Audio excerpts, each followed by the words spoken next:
Berita Al-Hijrah 5 Jamadil Awal 20 Disember. Status agama dipersoal, wanita kahwini rakyat India akan dipanggil. Banjir semakin buruk di Terengganu, kenderaan dihanyutkan arus.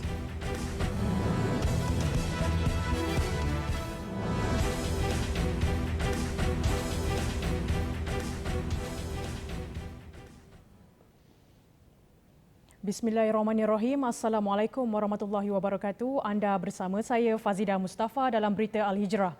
Kerajaan akan memanggil Ili Najwa Sadiq, wanita rakyat Malaysia yang berkahwin dengan Kapten Hoki India, Manpreet Singh Pawar, bagi mendapatkan penjelasan berhubung status agama mereka. Timbalan Menteri di Jabatan Perdana Menteri Ahmad Marzuq Syari berkata wanita itu akan dipanggil memberi keterangan sebaik beliau kembali ke Malaysia. Berdasarkan maklumat awal yang diterima, wanita berkenaan masih lagi seorang Islam dan suaminya juga telah memeluk Islam akhir tahun lepas. Pun begitu, Ahmad Marzuq berkata perkara ini akan terungkai sebaik pihaknya mendapat penjelasan daripada Ili Najwa sendiri apabila beliau pulang ke tanah air. Kerajaan amat peka dan juga akan barangkali berurusan dengan wanita ini apabila beliau kembali ke tanah air untuk kita mendapat penjelasan. Namun apa yang dah di-viral semalam bahawa dia menafikan dia keluar daripada Islam, dan bagi pihak kerajaan setakat ini tidak ada permohonan daripada beliau untuk keluar daripada agama menjadi murtad, tidak ada. Jadi kalau dikatakan beliau masih lagi Islam, memang itulah yang kita terima kerana tidak ada permohonan untuk murtad. Jadi maksudnya akan memanggil beliau ke macam mana? Ya, pihak kerajaan dan pihak berwajib yang berkaitan akan berurusan dengan beliau bila balik ke tanah air. Pihaknya juga jelas Ahmad Marzuq masih menunggu maklumat rasmi daripada Jabatan Agama Islam Johor berhubung status agama wanita berkenaan. Ahmad Marzuq ditemui selepas majlis pengagihan bantuan musim tengkujuh kepada nelayan dan petani di Dewan Undangan Negeri Dun Panco, Kota Baru, Kelantan. 16 Disember lalu, Manpreet Singh yang juga Kapten Pasukan Hoki India 28 tahun dilapor melangsungkan majlis perkahwinan dengan Ili Najwa yang juga teman wanitanya. Menerusi video yang tular, majlis resepsi perkahwinan di India dibuat mengikut adat Punjabi di kampung halaman Manpreet. Mengulas mengenai majlis berkenaan, Ahmad Marzuq menyifatkannya sebagai bercanggah dengan ajaran Islam kerana terdapat unsur agama lain.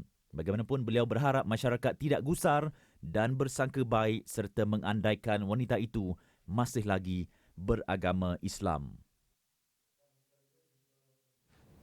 Sementara itu, pihak berkuasa agama termasuk mufti masih meneliti isu berkenaan dan memerlukan fakta yang lebih jelas sebelum mengeluarkan kenyataan mengenai perkara itu. Di Johor pula, Pengerusi Jawatan Kuasa Hal Ehwal Agama Islam Negeri, Tosrin Jarvanti berkata, status agama Ili Najwa masih dalam siasatan pihaknya. Tosrin dilapor memaklumkan demikian menerusi komunikasinya kepada media.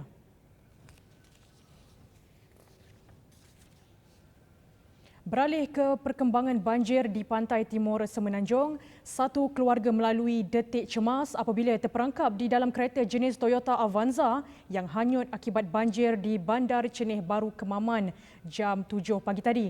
Mereka dilapor dalam perjalanan untuk bersarapan pagi dan cuba meredah air sedalam 1 meter sebelum kenderaan itu dibawa arus.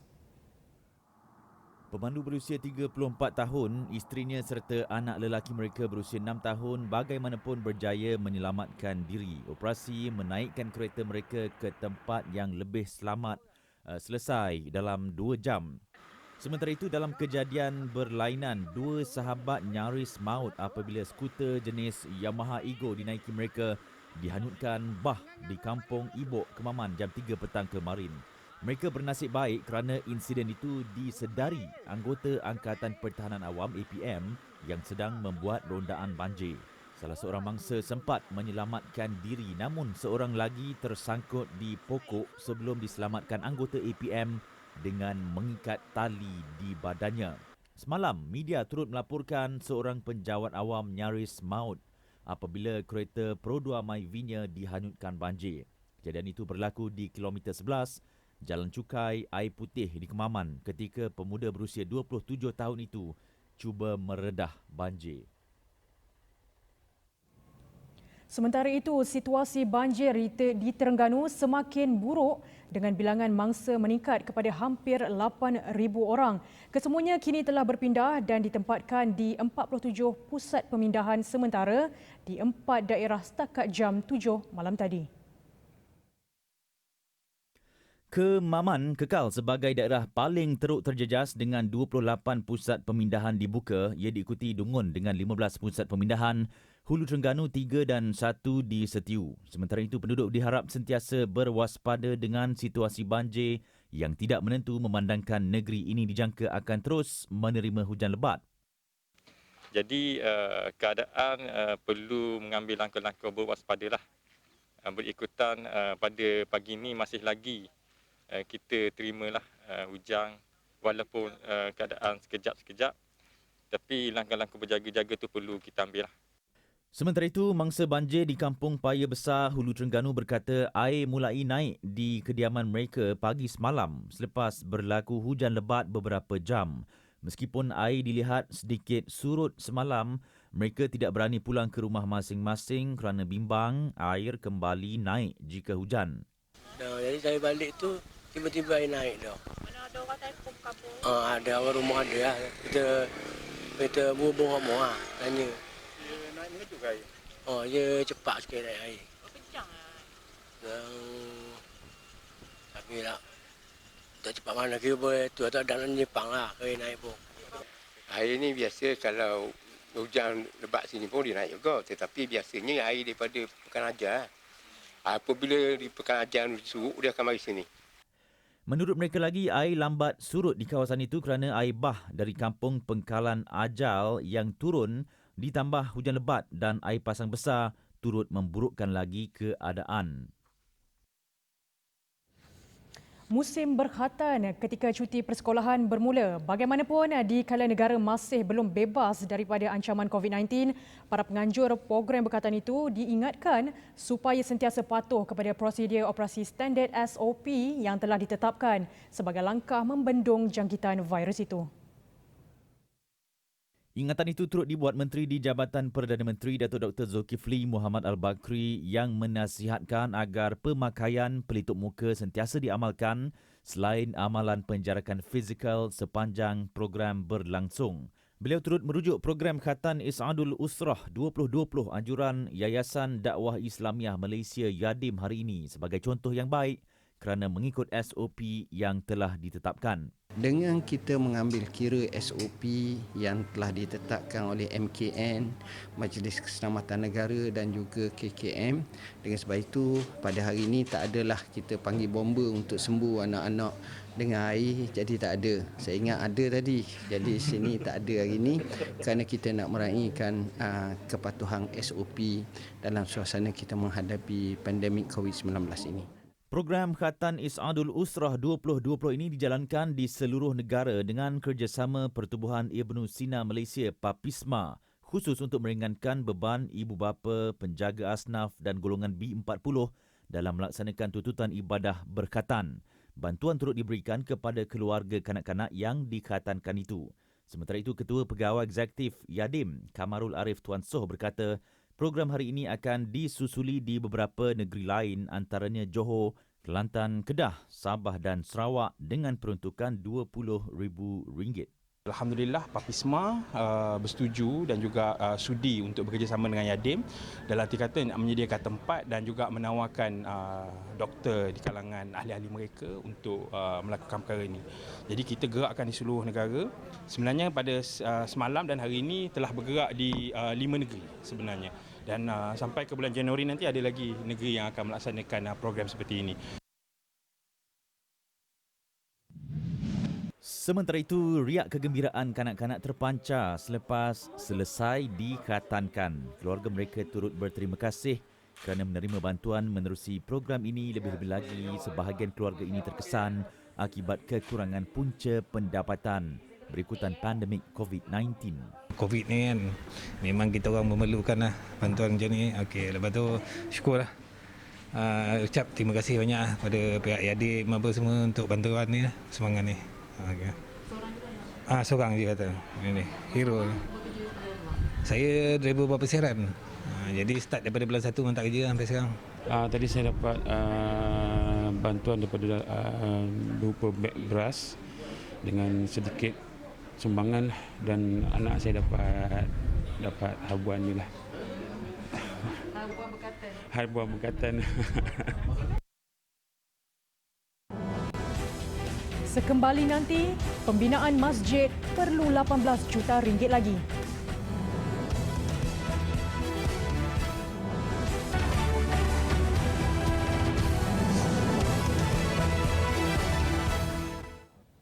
Alhamdulillah bertemu kembali.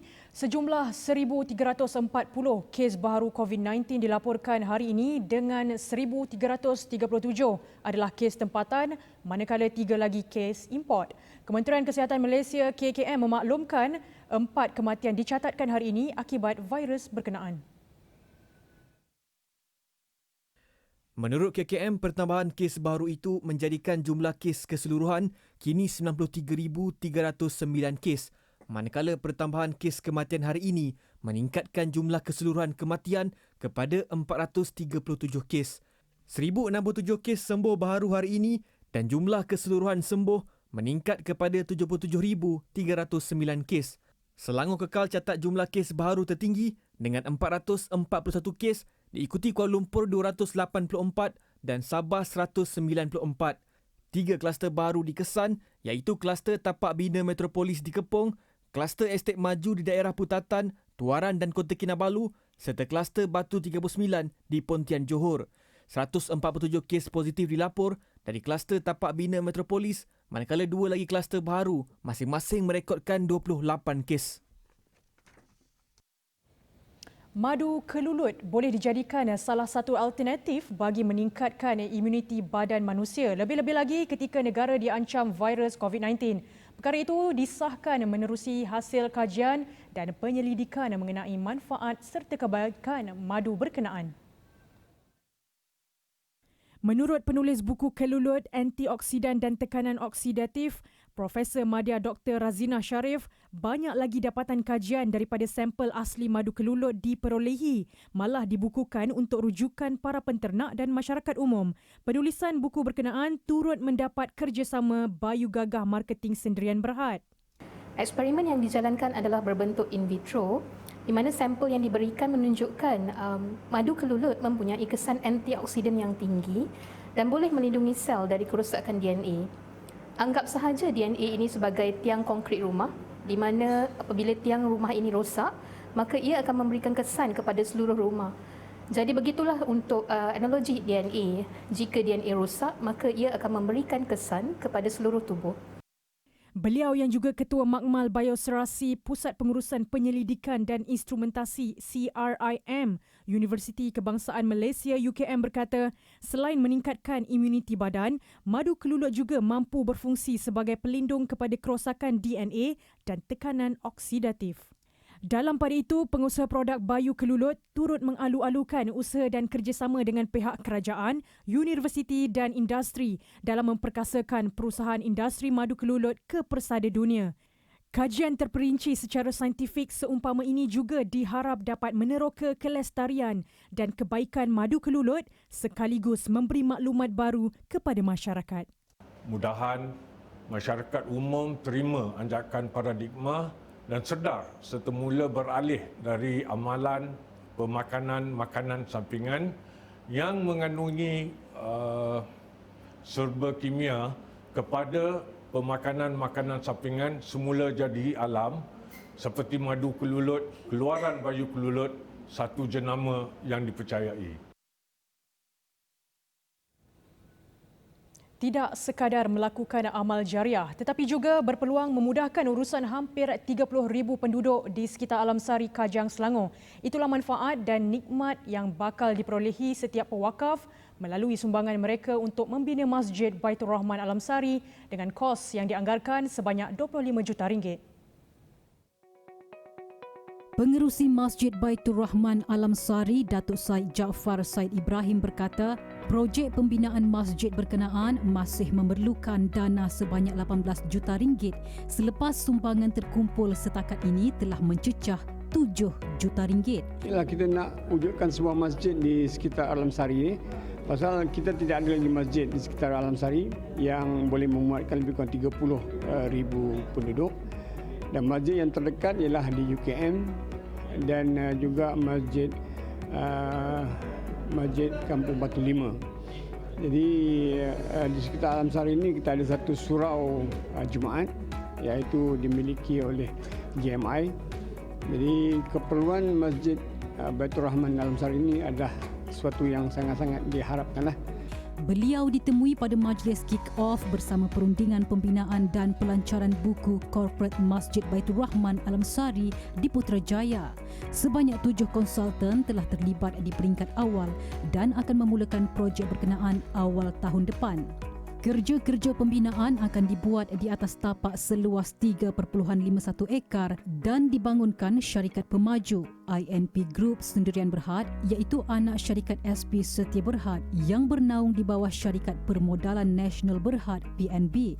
Sementara itu, Duta Masjid Baitur Rahman Ustaz Ilyas Ismail berkata, projek berkenaan bukan sahaja mendapat perhatian penyumbang dalam negara tetapi juga dari pihak luar seperti Singapura dan Brunei. Kita dapat respon yang positif daripada masyarakat. Inilah yang saya nak seru kepada semua para penonton bahawa ataupun masyarakat di luar sana bahawa Nabi Muhammad SAW pernah bersabda, man bana masjidan lillahi banallahu lahu mislahu baitan fil jannah. Nabi menyebutkan siapa-siapa yang membina rumah Allah di dunia ini kerana Allah. Itu kena ingat, kerana Allah, bukan nak menunjuk-nunjuk, bukan nak up Facebook ke apa, tidak. Maka Allah akan binakan binaan yang sama, rumah dalam syurga nanti untuk dia. Jadi ini satu ganjaran yang Allah akan berikan. Pembinaan masjid tersebut boleh menampung sehingga 4,000 jemaah pada satu-satu masa dan bersesuaian dengan populasi penduduknya yang hampir 100% beragama Islam. Orang ramai boleh menyalurkan sumbangan ke nombor akaun seperti yang tertera dan menghubungi pihak masjid andai memerlukan maklumat lanjut.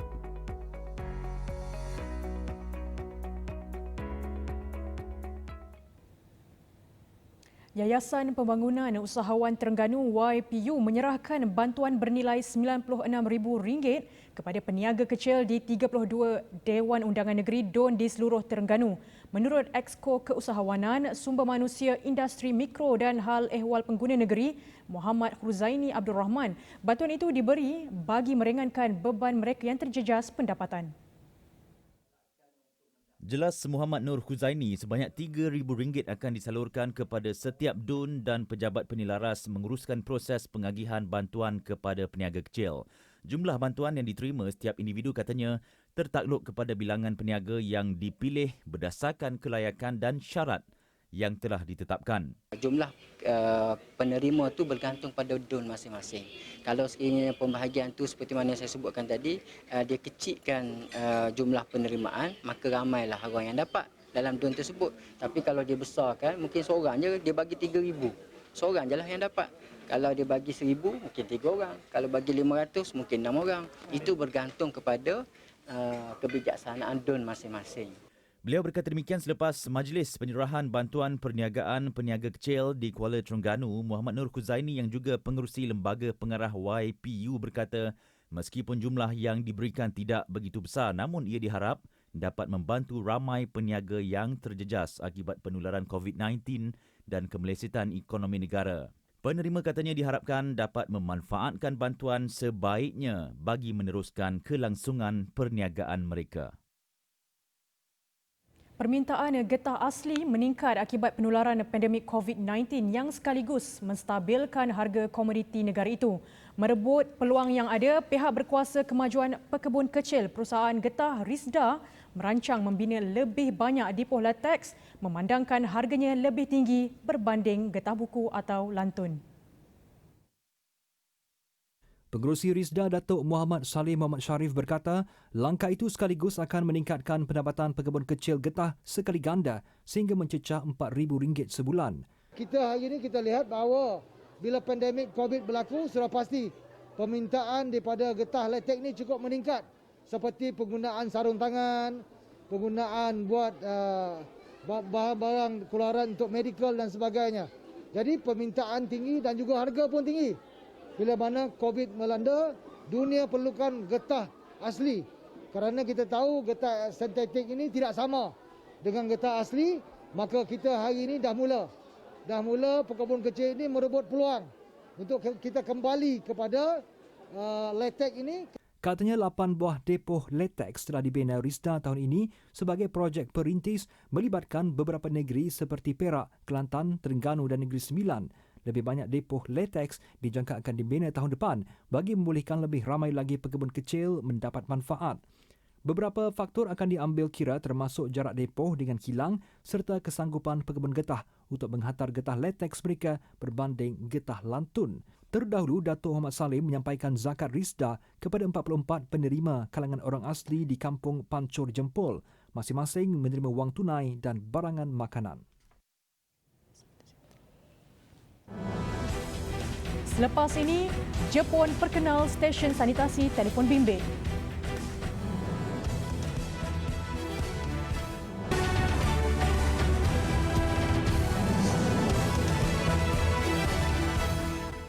Menutup tirai tahun 2020, Aman Palestin selaku organisasi kebajikan yang memberikan bantuan yang terbaik buat Palestin.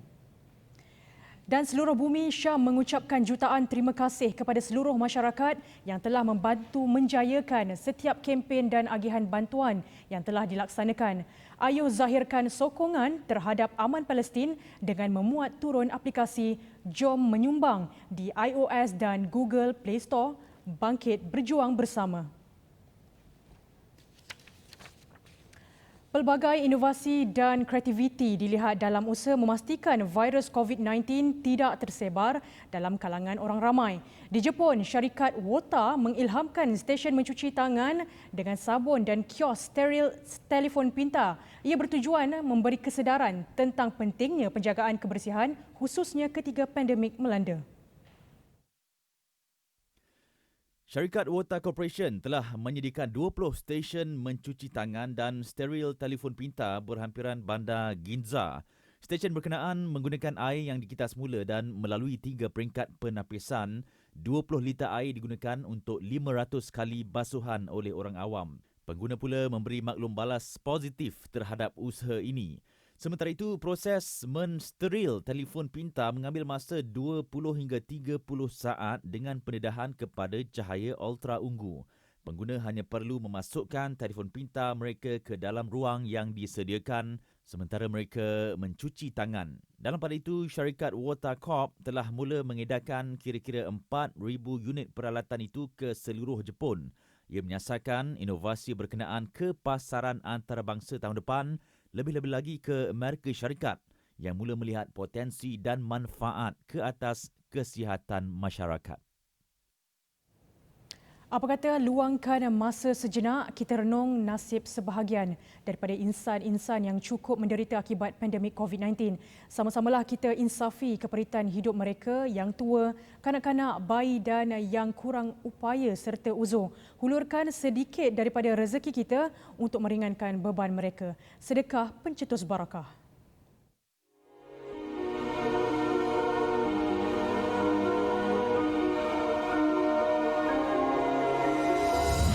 Malaysian Relief Agency MRA. Malaysian Relief Agency MRA. Sama Malaysian Relief Agency MRA. Kinabalu. Malaysian Relief Agency MRA.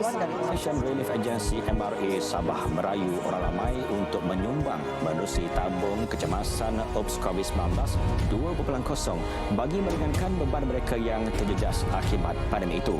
Hasil sumbangan untuk membantu mereka yang kehilangan sumber pendapatan, pekerjaan dan aset.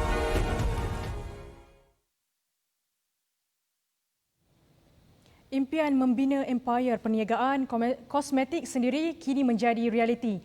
Lebih-lebih lagi dengan pembabitan kira-kira 1,000 ejen yang aktif membantu memasarkan produk K-Korean Cosmetics keluaran Rena Success Enterprise. Produk kosmetik berkenaan telah banyak memberi manfaat kepada pengguna setianya termasuk pulangan lumayan buat stokis dan ejen.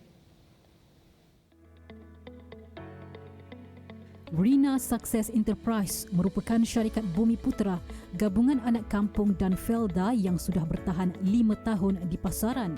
Ia kini disokong para ejen jualan yang berdedikasi dalam memasarkan produknya ke Korean Lip Made. Menurut pengarah urusannya Nur Farhana Najmi, pelbagai inisiatif disediakan dalam membantu setiap ejen jualan memasarkan produk ke Korean Cosmetics, termasuklah kelas latihan bimbingan. Target saya ialah supaya diorang juga berjaya bersama saya. Maknanya kalau saya tak ada, mungkin diorang pun tak ada macam tu. So bila saya naik disebabkan diorang juga. So kita dekat sini adalah rakan niaga. Jadi macam saya akan terima pendapat tim saya. Kalau dia kata okey, apa penambahbaikan dari segi produk. So saya akan selalu bincang. So dari sinilah kita boleh orang kata ukuahkan kita punya tim dan naikkan lagi ramai kita punya tim lah. Tambahnya, kualiti produk sangat diutamakan oleh syarikatnya, termasuklah teknologi yang digunakan dari Korea. Produk Lip Made merangkumi peralatan kecantikan seperti blusher, eyeshadow dan serum untuk merawat bibir yang kusam. Kelebihan yang kita ada daripada K-Korea ni, dia sangat memberi manfaat kepada orang ramai lah, di mana orang yang mempunyai masalah bibir ni tak perlu lagi nak buat pelaburan yang besar, sebab dalam K-Korean dah ada kandungan-kandungan yang boleh merawat. So dekat situ kelebihan kita ada juga, selain daripada mampu milik, kita juga memberi jaminan kepada orang ramai jika mereka ada masalah bibir yang kusam dan sebagainya. Lip Made ni boleh jadikan sebagai serum. K-Korean Cosmetics menyediakan platform untuk pengguna memilih barang dalam talian bagi memudahkan mereka membuat pilihan warna yang digemari, selain menikmati diskaun sempena promosi akhir tahun dengan harga serendah RM39.90 di www.kkoreanhq.com. Maklumat lanjut juga boleh diperolehi menerusi laman Instagram K-Korean HQ dan Facebooknya K-Korean Cosmetics HQ.